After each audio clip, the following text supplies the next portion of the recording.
Hello ವೀಕ್ಷಕರೇ, welcome back to Harshita channel. ನಾನು ಹರ್ಷಿತಾ. ನಾನಿವತ್ತು ನಮ್ಮಮ್ಮ ನನಗೋಸ್ಕರ ವಿಡಿಯೋ ಮಾಡೋದಕ್ಕೆ ಅಂತ ಹೇಳಿ ಬಿಸಿಬೇಳೆ ಬಾತ್ ಮಾಡೋದನ್ನು ತೋರಿಸ್ಕೊಟ್ರು. ನೀವು ಕೂಡ ಈ ಬಿಸಿಬೇಳೆ ಬಾತ್ನ ರೆಸಿಪಿ ತುಂಬ ಚೆನ್ನಾಗಿ ಬಂದಿತ್ತು, ಟ್ರೈ ಮಾಡಿ.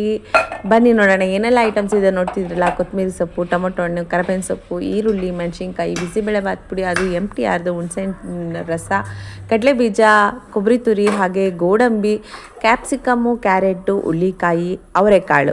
ಚಳಿಗೆ ಅವರೆಕಾಳು ಉಪ್ಪಿಟ್ಟು ಚೆಂದ, ಹಾಗೇನೆ ಅವರೆಕಾಳು ಬಿಸಿಬೇಳೆ ಬಾತು ಚೆಂದ. ಬನ್ನಿ, ಮೊದಲಿಗೆ ಕುಕ್ಕರ್ನ ಇಟ್ಟು ಕುಕ್ಕರ್ಗೆ ಸ್ವಲ್ಪ ಎಣ್ಣೆನ ಹಾಕಿ ಸಾಸಿವೆನ ಹಾಕಿದ್ರು. ಬಟ್ ಅವ್ರು ಹೇಳ್ತಿದ್ದಾರೆ ಸಿಡಿತಿಲ್ಲ ಅಂದರೆ ಎಣ್ಣೆ ಕಾದಿಲ್ಲ ಅಂತ ಅರ್ಥ. ಎಣ್ಣೆ ಕಾಯಬೇಕು, ಎಣ್ಣೆ ಕಾದು ಸಾಸಿವೆ ಸಿಡಿದ ಮೇಲೆ ಒಗ್ಗರಣೆ ಹಾಕೋಕ್ಕೆ ಸಾಧ್ಯ. ಆವಾಗಲೇ ಒಗ್ಗರಣೆ ತುಂಬ ರುಚಿಯಾಗಿ ಅಡುಗೆ ಬರುತ್ತೆ ಅಂತ ಮುಂಚೆಯಿಂದಲೂ ನನ್ನ ಚಾನಲ್ನಲ್ಲಿ ನಿಮ್ಗೆ ಹೇಳಿದ್ದೀನಿ. ಹಾಗೆ ಮನೆಯಲ್ಲೂ ದೊಡ್ಡವರು ಕೂಡ ಅದನ್ನೇ ಹೇಳ್ತಿರ್ತಾರೆ, ನೋಡ್ತಿರಲ್ಲ. ನೆಕ್ಸ್ಟು ಒಗ್ಗರಣೆಗೆ ಹಸಿಮೆಣಸಿನ್ಕಾಯಿ ಕೆಲವರು ಯೂಸ್ ಮಾಡ್ತಾರೆ. ನಮ್ಮ ಮನೆಯಲ್ಲಿ ನಾವು ಒಣಮೆಣಸಿನ್ಕಾಯಿನ ಯೂಸ್ ಮಾಡ್ತೀವಿ. ನೆಕ್ಸ್ಟು ಕರಿಬೇವಿನ ಸೊಪ್ಪು, ಹಾಗೆಯೇ ನೆಕ್ಸ್ಟು ಹಚ್ಚಿಟ್ಕೊಂಡಿದ್ದಂಥ ಈರುಳ್ಳಿನ ನಾವು ಹಾಕ್ತಾಯಿದ್ದೀವಿ. ಅದ್ರ ಜೊತೆಗೆ ಟೊಮೊಟೊ ಹಣ್ಣನ್ನು ಕೂಡ ಹಾಕ್ತೀವಿ. ಬಟ್ ಈರುಳ್ಳಿ ಸ್ವಲ್ಪ ಬಾಡಿದ ನಂತರ ಟೊಮೊಟೊ ಹಣ್ಣನ್ನು ಹಾಕಬೇಕು, ಇಲ್ಲಾಂದರೆ ಈರುಳ್ಳಿ ರಸ ಬಿಟ್ಟಿಲ್ಲ ಅಂತಂದರೆ, ಬಾಡಿಲ್ಲ ಅಂದರೆ ಟೊಮೊಟೊ ಹಾಕಿದ್ರು ರುಚಿ ಹತ್ತಲ್ಲ.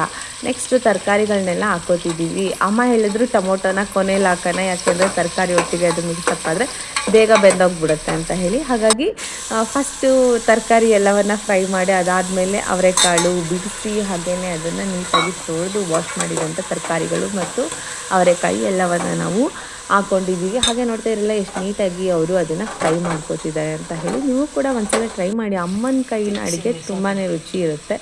ಎಲ್ಲ ಮಕ್ಕಳಿಗೂ ಕೂಡ ಆ ರುಚಿ ಯಾವತ್ತೂ ಮರೆಯೋಕ್ಕೆ ಸಾಧ್ಯ ಇಲ್ಲ.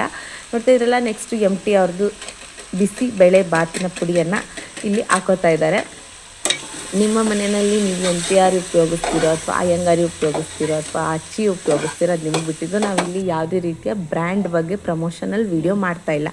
ಹಾಗೆಯೇ ಚಿಲ್ಲಿ ಪೌಡ್ರನ್ನ ಕೂಡ ಸ್ವಲ್ಪ ಖಾರ ಪೌಡ್ರ್, ಮೆಣಸಿನ್ಕಾಯಿ ಪುಡಿನ ನಾವಿಲ್ಲಿ ಆ್ಯಡ್ ಮಾಡ್ಕೋತಾ ಇದ್ದೀವಿ. ಅದಾದಮೇಲೆ ಹುಣಸೆಹಣ್ಣು ರಸ, ನಿಮಗೆ ಎಷ್ಟು ಕ್ವಾಂಟಿಟಿಗೆ ಮಾಡ್ಕೋತಿದ್ದೀರಾ ಅನ್ನೋದ್ರ ಮೇಲೆ ಹುಣಸೆಹಣ್ಣು ರಸ ಕೂಡ ನೀವು ಆ್ಯಡ್ ಮಾಡ್ಕೊಳ್ಳಿ. ನೋಡ್ತಾ ಇದ್ರಲ್ಲ ಎಷ್ಟು ನೀಟಾಗಿ ಅಮ್ಮ ಅಡುಗೆನ ಮಾಡ್ತಿದ್ದಾರೆ ಅಂತ ಹೇಳಿ.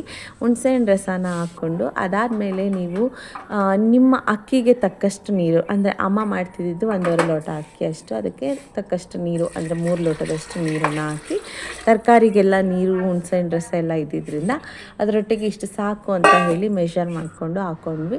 ಅದಾದಮೇಲೆ ಒಂದು ಚಿಕ್ಕದಾದ ಬಾಣಲಿನ ಇಟ್ಟು ಅದಕ್ಕೆ ಸ್ವಲ್ಪ ಎಣ್ಣೆಯನ್ನು ಹಾಕಿ, ಎಣ್ಣೆ ಇಲ್ಲ ಅಂದರೆ ನೀವು ತುಪ್ಪವನ್ನು ಯೂಸ್ ಮಾಡೋದಿದ್ರೆ ತುಪ್ಪವನ್ನು ಕೂಡ ಯೂಸ್ ಮಾಡ್ಬೋದು. ಎಣ್ಣೆ ಕಾದ ನಂತರ ಅದಕ್ಕೆ ನೀವು ಆಗಲೇ ರೆಡಿ ಮಾಡ್ಕೊಂಡಿಟ್ಟಂಥ ಗೋಡಂಬಿ ಹಾಗೂ ಕಡಲೆ ಬೀಜವನ್ನು ಹಾಕಿ ನೀಟಾಗಿ ಫ್ರೈ ಮಾಡ್ಕೋಬೇಕು. ವೀಕ್ಷಕರೇ, ನೋಡ್ತಾ ಇದ್ರಲ್ಲ, ಕಡಲೆ ಬೀಜ ಹೇರಳವಾಗಿ ಹಾಕಿದಷ್ಟು ಚಳಿಗಾಲದಲ್ಲಿ ಆರೋಗ್ಯಕ್ಕೆ ಒಳ್ಳೆಯದು ಅಂತ ಹೇಳ್ಬೋದು. ರುಚಿ ಕೂಡ ಚೆನ್ನಾಗಿ ಸಿಗುತ್ತೆ. ಹಾಗೆಯೇ ನಿಮ್ಮ ಈ ಚಳಿಗಾಲದ ಸ್ಕಿನ್ ಏನು ಡ್ರೈ ಆಗ್ತಾ ಇರುತ್ತೆ ಅದು ಕೂಡ ಸ್ವಲ್ಪ ಕಮ್ಮಿ ಆಗೋದಕ್ಕೆ ಸ್ಟಾರ್ಟ್ ಆಗುತ್ತೆ. ಯಾಕೆಂದರೆ ಕಡಲೆ ಬೀಜದಲ್ಲಿ ಎಣ್ಣೆ ಅಂಶ ಹೆಚ್ಚಿರೋದ್ರಿಂದ ಅದು ನಿಮ್ಮ ಒಂದು ಡ್ರೈನೆಸ್ ಸ್ಕಿನ್ನಲ್ಲಿ ಏನಿರುತ್ತೆ ಅದನ್ನು ಕಮ್ಮಿ ಮಾಡುತ್ತೆ. ಮತ್ತು ಈ ತುಪ್ಪ, ಎಳ್ಳು, ಬೆಲ್ಲ ಈ ಥರದನ್ನೆಲ್ಲ ಹೆಚ್ಚಾಗಿ ಈ ಟೈಮಲ್ಲಿ ಬಳಸೋದ್ರಿಂದ ಏನಾಗುತ್ತೆ, ಬಾಡಿಗೆ ಒಂದು ಒಳ್ಳೆಯ ಹೀಟ್ ಸಿಗುತ್ತೆ. ಜೊತೆಗೆ ಸ್ಕಿನ್ ಕೂಡ ಯಾವುದೇ ರೀತಿಯ ಒಂದು ಮಾಯ್ಶ್ಚರ್ ಏನಿರುತ್ತೆ ಅದನ್ನು ಕಾಪಾಡಿಕೊಂಡು ಒಡ್ಕೊಳ್ಳೋದಕ್ಕೆ ಸ್ಟಾರ್ಟ್ ಆಗೋದಿಲ್ಲ ಅಂತ ಹೇಳ್ಬೋದು. ನೆಕ್ಸ್ಟು ಕೊಬ್ಬರಿ ಕೂಡ ತುಂಬಾ ಮುಖ್ಯ ಚಳಿಗಾಲದಲ್ಲಿ. ಅದು ಕೂಡ ನಿಮಗೆ ಸ್ಕಿನ್ಗೆ ಒಳ್ಳೆಯ ಒಂದು ಮಾಯ್ಶ್ಚರ್ನ ಬಿಲ್ಡ್ ಒಳಗಡೆಯಿಂದನೇ ಕೊಡುತ್ತೆ. ನಾವು ಹೊರಗಡೆಯಿಂದ ಎಷ್ಟೇ ಮಾಯ್ಶ್ಚರೈಸರ್ ಕ್ರೀಮ್ಸ್ ಅಪ್ಲೈ ಮಾಡಿದ್ರು ಒಳಗಡೆಯಿಂದ ನಮ್ಮ ಸ್ಕಿನ್ ಮಾಯ್ಶ್ಚರ್ ಟೆಕ್ಸ್ಚರ್ನ ಚೆನ್ನಾಗಿ ಕಾಪಾಡಿಕೊಳ್ಳುವಂಥ ಹೆಲ್ತಿ ಫುಡ್ ಹ್ಯಾಬಿಟ್ನ ಕೂಡ ನಾವು ರೂಢಿಸ್ಕೋಬೇಕು.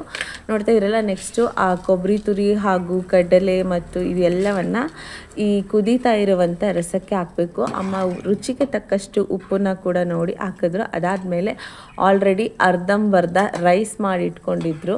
ಆ ರೈಸು ಜೊತೆಗೆ ಬೇಳೆ ಎರಡು ರೆಡಿಯಾಗಿತ್ತು. ಆ ಎರಡನ್ನೂ ಕೂಡ ನೀಟಾಗಿ ನಾವು ರೆಡಿ ಮಾಡ್ಕೊಂಡಿದ್ದಂಥ ಒಂದು ಬಿಸಿಬೇಳೆ ಬಾತಿನ ಒಂದು ಮಿಶ್ರಣ ಏನಿತ್ತು ಆ ಮಿಶ್ರಣಕ್ಕೆ ಹಾಕಿ ನೀಟಾಗಿ ಮಿಕ್ಸಪ್ ಮಾಡಿಕೊಂಡ್ರು ರೈಸ್ ಮತ್ತು ದಾಲ್ನ.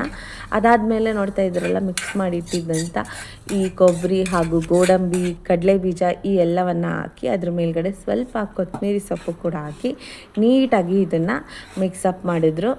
ನೀಟಾಗಿ ಇದನ್ನು ಮಿಕ್ಸಪ್ ಮಾಡೋದ್ರಿಂದ ಏನಾಗುತ್ತೆ, ಸಿಗುತ್ತೆ. ಒಳಗಡೆಗೆ ಎಲ್ಲ ಕಡೆಗೂ ಮಿಶ್ರಣ ನೀಟಾಗಿ ಮಿಕ್ಸಪ್ ಆಗಬೇಕು. ಸ್ಟವ್ನ ಆಫ್ ಮಾಡಿ ನೆಕ್ಸ್ಟು ಈ ಮಿಶ್ರಣವನ್ನು ಮಿಕ್ಸ್ ಮಾಡೋದ್ರಿಂದ ನಿಮಗೆ ಆ ಕೊಬ್ಬರಿ ತುರಿ ಇರ್ಬೋದು ಮತ್ತು ಕಡಲೆ ಬೀಜ ಸ್ವಲ್ಪ ತುಂಬ ಕಿಚಿ ಅನ್ನೋ ಥರ ಮೆತ್ತಗಾಗೋದಿಲ್ಲ. ಟೇಸ್ಟ್ ತುಂಬಾ ಚೆನ್ನಾಗಿರುತ್ತೆ.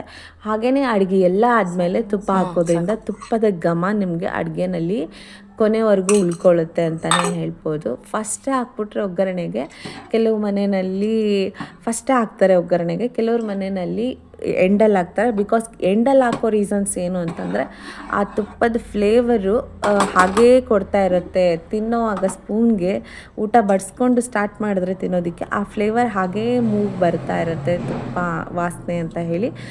ಕೊನೆಯಲ್ಲಿ ಹಾಕೋದ್ರಿಂದ ದಿ ಬೆಸ್ಟ್ ರಿಸಲ್ಟ್ ಸಿಗುತ್ತೆ. ನೋಡಿ ರೆಡಿ ಆಯಿತು ಬಿಸಿಬೇಳೆಬಾತು. ಅಮ್ಮ ತಟ್ಟೆಗೆ ಹಾಕ್ಕೊಂಡು ಅದ್ರ ಮೇಲ್ಗಡೆ ಬೂಂದಿ ಖಾರವನ್ನು ಕೂಡ ಹಾಕ್ಕೊಂಡು ಟೇಸ್ಟ್ ಮಾಡೋದಕ್ಕೆ ರೆಡಿ ಆದರು. ನೀವು ಕೂಡ ನಿಮ್ಮ ಮನೆಯಲ್ಲಿ ಒಂದ್ಸಲ ಟ್ರೈ ಮಾಡಿ ಟೇಸ್ಟ್ ಮಾಡಿ ಹೇಗಿತ್ತು ಅಂತ ಈ ರೆಸಿಪಿನ ನೀವು ಕೂಡ ನನ್ನ ಜೊತೆ ಕಮೆಂಟ್ಸಲ್ಲಿ ತಿಳಿಸ್ಬೋದು ಅಂತ ಹೇಳ್ತಾ ಥ್ಯಾಂಕ್ ಯು ಸೋ ಮಚ್. ನಿಮಗೇನಾದರೂ ನಮ್ಮ ಅಮ್ಮನ ಕೈ ರುಚಿ ಅಡುಗೆ ಇಷ್ಟ ಆಗಿತ್ತು ಅಂತ ಅಂದರೆ ಪ್ಲೀಸ್ ನನ್ನ ವಿಡಿಯೋನ ಲೈಕ್ ಮಾಡಿ, ಶೇರ್ ಮಾಡಿ, ಸಬ್ಸ್ಕ್ರೈಬ್